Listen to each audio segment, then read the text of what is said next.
மற்றும் பால் பொருட்கள் கெடாமல் இருக்க பால் பண்ணை உரிமையாளர்கள் விஷத்தன்மை வாய்ந்த வேதிப்பொருட்களை பயன்படுத்துவதாக மத்திய அரசின் உணவு பாதுகாப்பு அதிகாரிகள் குற்றம் சாட்டியுள்ளனர்.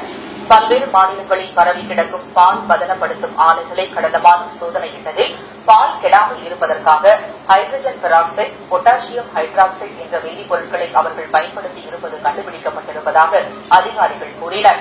இதில் ஹைட்ரஜன் பெராக்சைடு என்பது தலைமுடியை பளபளப்பாக்கும் பிளீச்சிங் பொருள் என்று தெரிவித்த அவர்கள், சோப்பு தயாரிக்க பயன்படுத்தப்படும் பொட்டாசியம் ஹைட்ரேட்டும் பாலில் கலக்கப்பட்டிருப்பது கண்டறியப்பட்டதாக அதிர்ச்சி ஊட்டினர். பாலில் ஹைட்ரஜன் பெராக்சைடு கலக்கப்பட்டிருப்பது இப்போதுதான் முதலாக கண்டுபிடிக்கப்பட்டிருப்பதாக கூறிய அதிகாரிகள், இவற்றை உட்கொண்டால் வயிறு கெடுவதோடு சிறுநீரகமும் பழுதாகும் என்று எச்சரித்தனர்.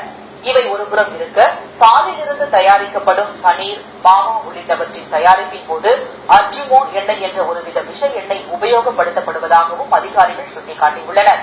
மோரியானா என்ற இடத்தில் உள்ள பால் பதனப்படுத்தும் ஆலையில் அதிக அளவு ஹைட்ரஜன் பெராக்சைடு வேதிப்பொருள் பதுக்கப்பட்டிருப்பது தெரியவந்ததை அடுத்து நடத்தப்பட்ட சோதனைகளில் இந்த உண்மைகள் கண்டறியப்பட்டதாக அவர்கள் கூறினர்.